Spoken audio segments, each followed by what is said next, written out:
Hello everyone, welcome back to Aegis study point. जैसा कि आपको पता है कि हम पिछले वीडियो में पढ़े थे टाइम स्पेस एंड डिस्टेंस का बेसिक कंसेप्ट और कुछ क्वेश्चंस देखे थे, 5-6 क्वेश्चंस देखे थे। उसी क्रम में चलिए हम आगे बढ़ते हैं। तो चलिए शुरू करते हैं। अगला क्वेश्चन है, a man walks at 14 kilometre per hour instead of 10 kilometre per hour. He would have walk 20 kilometre more the actual distance. मतलब एक व्यक्ति 10 के बजाय 14 किलोमीटर प्रति घंटा पर चलता है तो वह 20 किलोमीटर अधिक चला होता। तो वास्तविक दूरी निकालें। तो देखिए,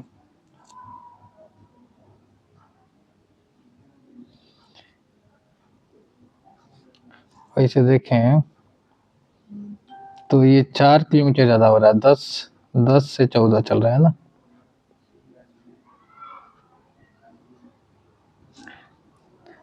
दस की रफ्तार से न चल के 10 किलोमीटर पर आवर की रफ्तार से न चल के 14 किलोमीटर पर आवर की रफ्तार से चलता तो 20 किलोमीटर अधिक चला होता। इसका मतलब कि एक घंटा में देखा जाए तो एक घंटा में 4 किलोमीटर का डिफरेंस हो रहा है और यहाँ बात हो रही है 20 किलोमीटर डिफरेंस का,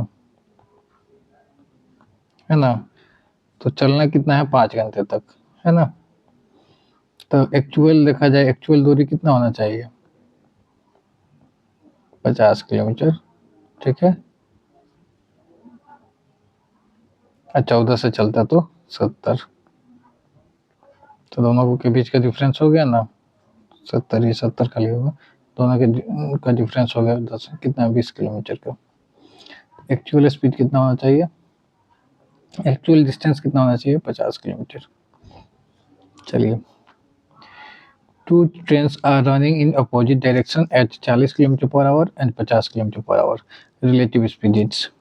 तो देखिए, जब अपोजिट डायरेक्शन में हम केस समझाए थे, आप नहीं देखें तो मेरा पहला वाला वीडियो देखिए, टाइम स्पेस एंड डिस्टेंस का, समझ में आ जाएगा। एक चल रहा है इधर से x किलोमीटर पर आवर की रफ्तार से b की तरफ से a की तरफ एक चल रहा है y किलोमीटर पर आवर की रफ्तार से। तो हम उसमें बताए थे कि रिलेटिव स्पीड कितना हो जाएगा, यहाँ पे रिलेटिव स्पीड हो जाएगा x प्लस वाई, ठीक है। तो यहाँ देखा जाए तो 40 प्लस 50 कितना हो जाएगा, 90 किलोमीटर पर आवर। जब अपोजिट डायरेक्शन में हो तो दोनों की स्पीड को हम क्या करते हैं, जोड़ देते हैं, और जब सेम डायरेक्शन में हो तो घटा लेते हैं। चलिए, time taken by a 200 metre train to cross a man sitting in another train running at 36 kilometre per hour in opposite direction. Train speed कितना है, 54 किलोमीटर पर आवर। देखिए, विपरीत दिशा में 36 किलोमीटर के घंटा के चाल से चल रही ट्रेन में बैठे व्यक्ति को पार करने में 200 मीटर लंबी ट्रेन को कितना समय लगेगा। तो देखिए, जो ट्रेन है, मतलब जो पहली ट्रेन है, एक तो यहाँ 2 ट्रेनें हैं, एक में आदमी बैठा है और एक इसका लंबाई कितना है, 200 मीटर। तो इस ट्रेन को, इस आदमी को पार करने के लिए अपना ही दूरी पार करना पड़ेगा। तो हमें डिस्टेंस कितना, मतलब उस ट्रेन को डिस्टेंस कितना ट्रेवल करना पड़ेगा, 200, ठीक है। चूँकि दोनों ट्रेनें अपोजिट डायरेक्शन में हैं, ठीक है, तो इनका स्पीड कितना हो जाएगा, रिलेटिव स्पीड। तो 54 को और 36 को 90 हो जाएगा। इसको हम किलोमीटर पर आवर से मीटर पर सेकंड बदल दिए तो ये 18 × 90, 25 से 200 गया 8 बार में। मतलब कि जो पहली ट्रेन है दूसरी ट्रेन में बैठे आदमी को 8 सेकंड में पार कर देगी। कितने सेकंड में, 8 सेकंड में, ठीक है। चलिए आगे बढ़ते हैं। अ cyclist cover 12 kilometre in 14 minute, speed in kilometre per our. तो देखिए, डिस्टेंस कितना दिया है, 12 किलोमीटर, टाइम कितना है 40 मिनट, तो 40 मिनट को घंटा में बदलें तो 2/3 आवर, ठीक है। तो निकालना क्या है, तो स्पीड बराबर डिस्टेंस बाई टाइम, तो ये 12 हो गया, यहाँ 2/3 करेंगे, 12×3 36/2, यानी कि स्पीड हो जाना चाहिए कितना, 18 किलोमीटर पर आवर, यानी ऑप्शन नंबर ये सही है। आगे बढ़ते हैं। डिस्टेंस दिया है 1.5 किलोमीटर, स्पीड दिया है 30 मीटर पर सेकेंड, टाइम बताना है। तो चलिए, टाइम बराबर क्या होता है, distance by speed. Distance 1.5 kilometre का है तो 1500 मीटर हो जाएगा। स्पीड कितना है, 30 मीटर पर सेकेंड। 30 मीटर से 1500 मीटर 50 बार में गया, तो समय कितना लगने वाला है, 50 सेकेंड। चलिए आगे बढ़ते हैं। A person travels 3 equal distance at speed 10, 20, 30 kilometre per hour, average speed बताएं। तो देखिए, इसको तो हम एक्स मान के भी बना सकते हैं कि 3 को इक्वल डिस्टेंस से मान लीजिए एक्स एक्स एक्स का, ठीक है। तो ये एवरेज स्पीड बराबर होता है टोटल, एवरेज स्पीड बराबर total distance by total time taken. तो जब x जाएगा 10 की रफ्तार से तो टाइम लगेगा x/10, फिर वैसे ही x/20, फिर वैसे ही x/30, ठीक है। तो यहाँ 3x हो गया, यहाँ लघुत्तम ले लिए तो 60 हो गया, यहाँ 6x, यहाँ हो जाएगा 3x, यहाँ हो जाएगा 2x, ठीक है।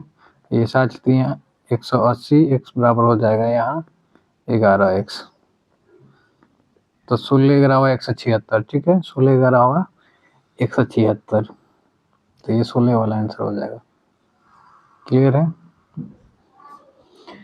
नहीं तो ऐसे x ना बना के आप माने तो ये तीनों का एलसीएम देखा जाए 60, तो मान लीजिए कि तीनों 60 किलोमीटर ही चला, कितना चला, 60 किलोमीटर ही चला, तो टोटल डिस्टेंस हो जाएगा 60 + 60 + 60, ठीक है। एवरेज स्पीड 60 जब 10 के हिसाब से चलेगा तो 6 घंटा लगेगा, 60 जब चलेगा किसके रफ्तार से, चलिए 20 के रफ्तार से देखें तो 20 के रफ्तार से देखा जाए तो 60 किलोमीटर जाने में कितना लगेगा, 3 घंटा, और 30 के रफ्तार से देखा जाए तो 60 किलोमीटर जाने में लगेगा 2 घंटा। तो ऐसे भी हो गया 180/11, तो ये 16 176, 11 16 176, 40 बचा, तो 11 3 33, फिर बचा 7 + 7 70, 66। चलिए आगे बढ़ते हैं। A wheel of radius 35 centimetre makes 1000 rotation, तो डिस्टेंस कवर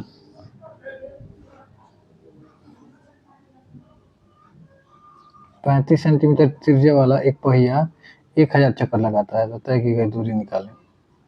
तो देखिए, त्रिज्या कितना है, 35 cm है, ठीक है। तो एक चक्कर में देखा जाए, एक चक्कर में तय की गई दूरी, तो वृत्त की परिधि क्या होगा, 2πr, तो 2π का मतलब 22/7, रेडियस कितना है, 35 है, 5 हो गया, तो 5 220 सेंटीमीटर होगा, ठीक है। 220 cm होगा, और इसमें एक तो 1000 चक्कर का बात हो रहा है ना,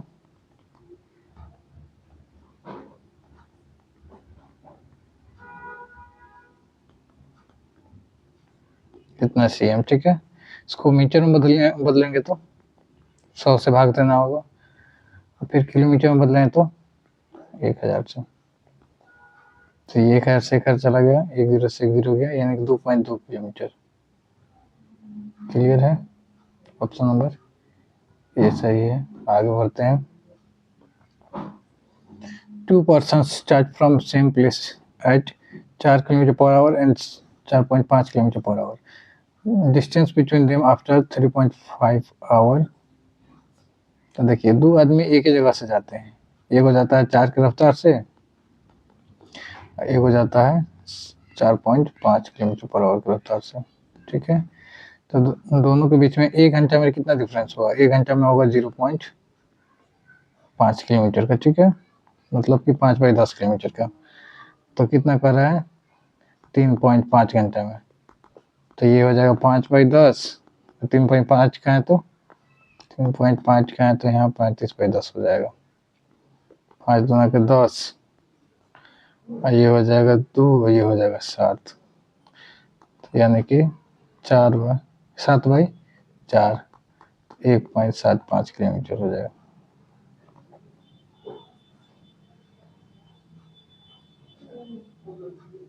क्लियर है? तो कैसा लगा आपको वीडियो? तो इसी तरह के वीडियो को देखने के लिए अभी इसमें मॉडरेट क्वेश्चन और एडवांस क्वेश्चन आने वाले हैं, तो देखना ना भूलें प्रतिदिन सुबह 6:20 पर। Thank you very much. स्वस्थ रहें, मस्त रहें।